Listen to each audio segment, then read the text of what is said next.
Halo sahabat Hidup TV, selamat datang dalam Renungan Minggu Biasa ke-28, 12 Oktober 2025. Renungan hari ini dibawakan oleh Monsinyur Aloysius Mariadi Sutrisnaatmaka, MSF, Uskup Palangkaraya, dengan tema yang tajam dan menyentuh kehidupan kita, babat ateisme praktis. Kita akan diajak merenungkan bagaimana iman sejati bukan sekadar pengakuan di bibir, tetapi harus nyata dalam tindakan.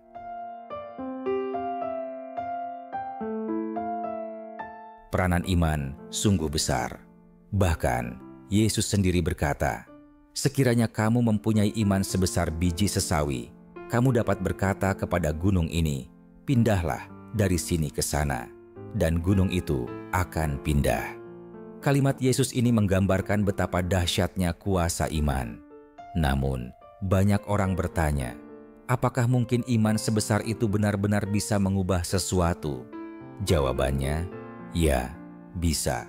Karena bagi orang yang sungguh beriman, tidak ada yang mustahil bagi Allah. Iman bukan kekuatan ajaib, tapi hubungan yang hidup dengan Tuhan.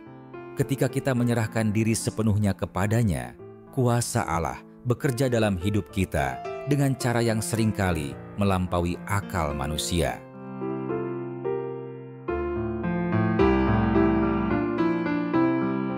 Iman memang tidak selalu mudah dipahami.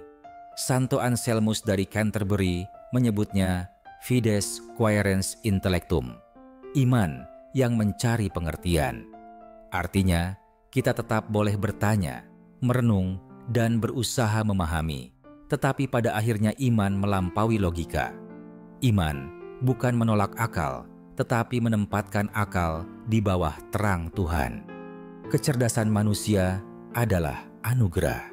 Namun, iman membuat kecerdasan itu tunduk pada kehendak Allah. Beriman berarti mempercayai bahwa Allah tahu yang terbaik, bahkan ketika kita tidak mengerti jalannya.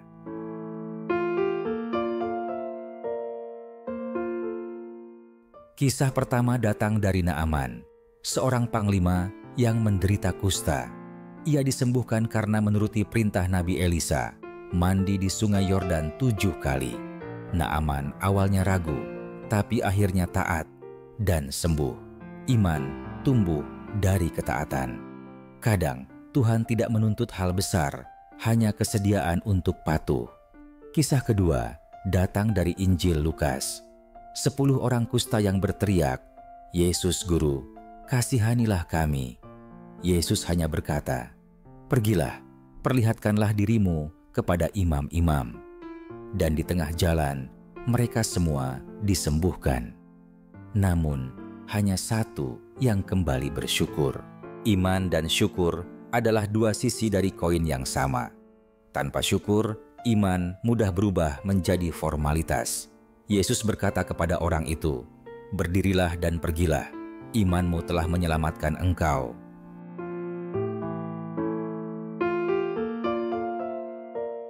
Dari kisah ini, Monsinyur Sutrisnaatmaka mengingatkan tentang bahaya ateisme praktis. Apa itu? Ateisme praktis bukan berarti tidak percaya Tuhan, tapi hidup seolah-olah Tuhan tidak ada. Kita masih berdoa, rajin ke gereja, bahkan aktif dalam kegiatan rohani. Namun, di luar ibadah, hidup kita tidak mencerminkan iman itu. Kita masih menipu, korupsi, menindas, atau tidak jujur dalam pekerjaan. Kita mungkin hafal doa, tapi lupa mengasihi sesama. Kita tahu firman, tapi tidak taat pada firman itu. Inilah ateisme praktis, iman yang tidak memengaruhi perilaku. Kita percaya Tuhan dengan pikiran, tapi tidak melibatkannya dalam keputusan sehari-hari. Dan akhirnya, Tuhan hanya menjadi nama di KTP, bukan pribadi yang hidup dalam hati. Monsinyur Sutrisnaatmaka memberi contoh konkret. Banyak orang yang tampak religius, rajin berdoa, taat ibadah, tetapi akhirnya tertangkap karena kasus korupsi. Mengapa bisa begitu? Karena iman mereka tidak meresap ke hati dan perbuatan. Mereka percaya Tuhan, tapi tidak takut melanggar perintahnya. Itulah akar dari ateisme praktis. Agama diucapkan, tapi tidak dihidupi.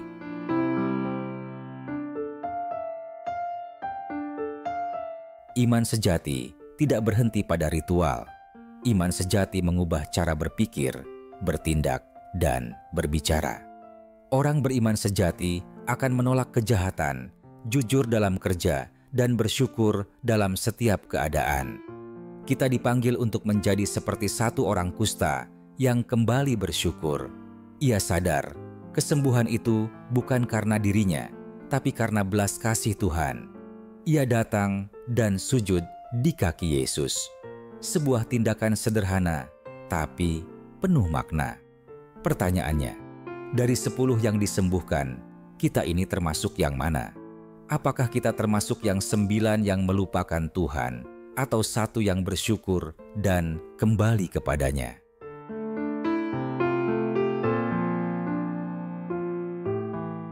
Mari kita refleksikan. Apakah iman kita benar-benar hidup dalam tindakan? Apakah kita membawa Tuhan ke dalam keputusan, pekerjaan, dan relasi kita? Iman yang hidup tidak hanya berkata, "Saya percaya," tapi juga, "Saya mau berubah." Kita bisa mulai dari hal sederhana. Jujur dalam pekerjaan, setia pada janji, menjadi pribadi yang mengucap syukur setiap hari, tidak menunda berbuat baik. Iman sejati bukan tentang banyaknya doa, tapi sejauh mana doa itu membentuk karakter dan perilaku kita. Sahabat Hidup TV, renungan hari ini mengajak kita untuk membabat ateisme praktis dari hidup kita. Jangan biarkan iman kita berhenti di ucapan. Hiduplah dengan iman yang nyata, iman yang taat, bersyukur, dan penuh kasih. Marilah kita mohon seperti orang kusta yang disembuhkan. Tuhan, tambahkanlah iman kami, agar dalam setiap langkah hidup kita selalu sadar bahwa Tuhan hidup di dalam kita.